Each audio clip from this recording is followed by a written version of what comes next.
Hi friends, welcome back to tips in Kannada YouTube channel. ಮೆಂತೆ ಬೀಜಗಳು ಇದು ಭಾರತೀಯ ಅಡುಗೆ ಮನೆಯಲ್ಲಿ ಪ್ರಧಾನವಾಗಿದೆ. ಹಳದಿ ಬಣ್ಣದ ಈ ಚಿಕ್ಕ ಬೀಜಗಳು ತುಂಬ ಶಕ್ತಿಯುತವಾಗಿದ್ದು ಅನೇಕ ರೋಗಗಳಿಂದ ಪರಿಹಾರವನ್ನು ನೀಡುತ್ತವೆ. ಮೆಂತೆ ಬೀಜಗಳು ಹಲವಾರು ಆರೋಗ್ಯಕಾರಿ ಗುಣಗಳನ್ನು ಹೊಂದಿದೆ. ಇದು ಮಧುಮೇಹಿಗಳಿಗೆ ಬಹಳ ಪ್ರಯೋಜನಕಾರಿಯಾಗಿದೆ. ಅದಲ್ಲದೆ ಮೆಂತೆ ಬೀಜಗಳನ್ನು ಕೂದಲಿನ ಸಮಸ್ಯೆ ನಿವಾರಣೆಗೆ ಬಳಸಲಾಗುತ್ತದೆ. ಯಾವ ರೀತಿ ಬಳಸಬಹುದು ಎಂಬ ಸಂಪೂರ್ಣ ಮಾಹಿತಿಯನ್ನು ಈ ವಿಡಿಯೋದಲ್ಲಿ ತಿಳಿಸಿಕೊಡ್ತೀವಿ. ವಿಡಿಯೋನ ಸ್ಕಿಪ್ ಮಾಡದೆ ಕೊನೆವರೆಗೂ ನೋಡಿ. ನೀವಿನ್ನೂ ನಮ್ಮ ಚಾನಲ್ನ ಸಬ್ಸ್ಕ್ರೈಬ್ ಆಗಿಲ್ಲ ಅಂದರೆ ದಯವಿಟ್ಟು ಸಬ್ಸ್ಕ್ರೈಬ್ ಆಗಿ ಪಕ್ಕದಲ್ಲಿರುವ ಬೆಲ್ ಬಟನ್ನ ಕ್ಲಿಕ್ ಮಾಡಿ ಆಲ್ ಅಂತ ಕೊಡಿ. ಮೆಂತೆಯು ಆಂಟಿಫಂಗಲ್ ಮತ್ತು ಉರಿಯೂತ ನಿವಾರಕವಾಗಿದೆ. ಇದು ಕಿರಿಕಿರಿಯುಂಟು ಮಾಡುವ ನೆತ್ತಿಯನ್ನು ನಿವಾರಿಸುತ್ತದೆ ಮತ್ತು ಸೋಂಕುಗಳನ್ನು ನಿವಾರಿಸುತ್ತದೆ.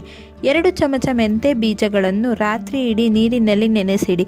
ಬೆಳಗ್ಗೆ ಅದನ್ನು ನೀರಿನಿಂದ ತೆಗೆದು ಪುಡಿ ಮಾಡಿ ಅದಕ್ಕೆ 3 ರಿಂದ 4 ಚಮಚ ಮೊಸರು ಸೇರಿಸಿ ಈ ಪೇಸ್ಟನ್ನು ಕೂದಲಿನ ಬುಡಕ್ಕೆ ಹಚ್ಚಿ ಅರ್ಧ ಗಂಟೆ ಬಿಟ್ಟು ನಂತರ ತೊಳೆಯಿರಿ. ಹೀಗೆ ಮಾಡುವುದರಿಂದ ತಲೆ ಒಟ್ಟು ನಿವಾರಣೆಯಾಗುತ್ತದೆ. 1 ಚಮಚ ಮೆಂತೆಯನ್ನು ರಾತ್ರಿ ಇಡೀ ನೆನೆಸಿಡಿ. ನಂತರ 10 ರಿಂದ 15 ಕರಿಬೇವಿನ ಎಲೆಗಳನ್ನು ನೆನೆಸಿಟ್ಟ ಮೆಂತೆಯೊಂದಿಗೆ ರುಬ್ಬಿಕೊಳ್ಳಿ. ಈ ಪೇಸ್ಟ್ ಕೂದಲಿಗೆ ಹಚ್ಚಿ 1 ಗಂಟೆಯ ನಂತರ ತೊಳೆಯಿರಿ. ಹೀಗೆ ಮಾಡುವುದರಿಂದ ಬಿಳಿ ಕೂದಲು ನಿವಾರಣೆಯಾಗುತ್ತದೆ. 2 ಚಮಚ ಮೆಂತೆಯನ್ನು ರಾತ್ರಿ ಇಡೀ ನೆನೆಸಿಡಿ. ಬೆಳಗ್ಗೆ ಪೇಸ್ಟ್ ಮಾಡಿಕೊಳ್ಳಿ.